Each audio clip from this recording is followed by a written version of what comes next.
Roy, I'm not going to front, man. It feels like there's no right answer when it comes to the statues. Do you have a solution to this Confederate statue thing? Oh, yeah, man. Solution, Trevor. How about we get rid of racism?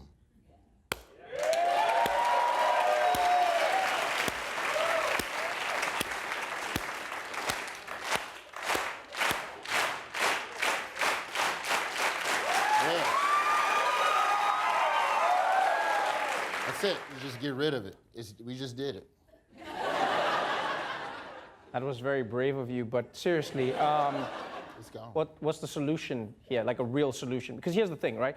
People defending the statues say that this is about Southern culture and heritage. Come on, man. You already know what that's about. Anytime somebody says something that it's culture or it's heritage, that's a euphemism, Trevor. It's like saying you want to Netflix and chill, which we know what that really means. That means they're gonna come over to the house and then tell you that they're not ready for a relationship. Like that's... I think you're doing it wrong, man. All right, case in point. Here's a guy fighting to keep Confederate symbols, saying it's not about racism, but if you listen closely, he made it pretty clear that it's about racism. I don't believe it's a symbol of racism. I don't believe it's a symbol of slavery. That's my personal view, but how they feel is their business, but it would be ludicrous for me to tell you how they feel.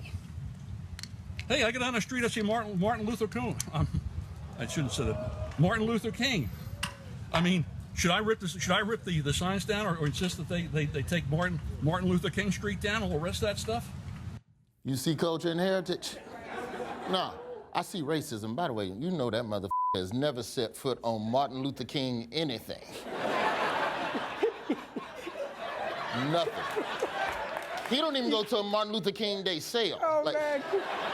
I just made me think, can you imagine this guy giving directions in a black neighborhood? Okay. All right, so here's what you're gonna do. You're gonna go down Martin Luther King.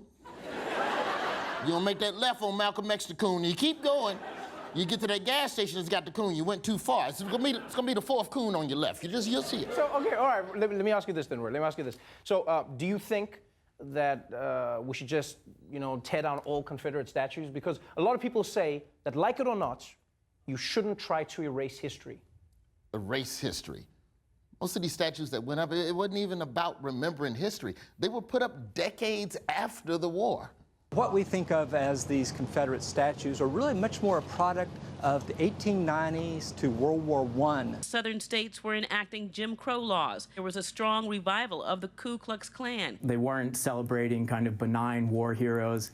They were very clearly meant to be things that would intimidate black people and further white supremacy.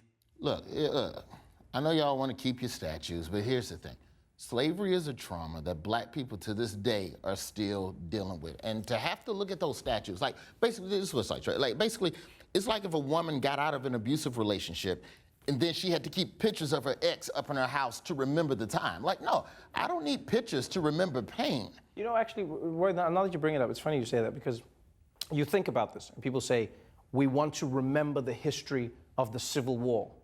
Mm-hmm. I always think there's an easier way to remember what happened in the Civil War. Just walk around in the South, and if you see free black people, then you know what happened in the Civil War. Yeah, I'm with that, exactly. Like, that's what happened. Yeah. But here's my thing. The problem is there's always arguments. Like, another argument against taking down the statues is, it's what Trump said, right? He said, today it's General Lee, tomorrow it's Christopher Columbus for killing Native people, then it's George Washington or Thomas Jefferson because they owned slaves, so... It's not the same, man. First of all, Washington and Jefferson are known for a lot of reasons. You only know Robert E. Lee because he fought to keep slavery. Basically, like Washington and Jefferson, them dudes had albums. Robert E. Lee was a one-hit wonder, like the Mambo No. 5 guy. Whoa. It's not that bad. It's not as bad as Mambo No. 5. Come on. Look, on the real, look, here's the thing, man. We don't even have to take the statues down. Like, you see what they did in Charlottesville, right? Where they had the Robert E. Lee statue. Oh, right, They yeah. hid it under a black tarp. Statue looked like when my mama made me my Halloween costume out of a trash bag. One Halloween, she had a black trash bag. She was like, baby, you're a Spider-Man. It's a black trash bag. Wait, your mom just put a trash bag on you and called you Spider-Man? Yeah, I thought it was Venom, but she was just like, no, you just black Spider-Man.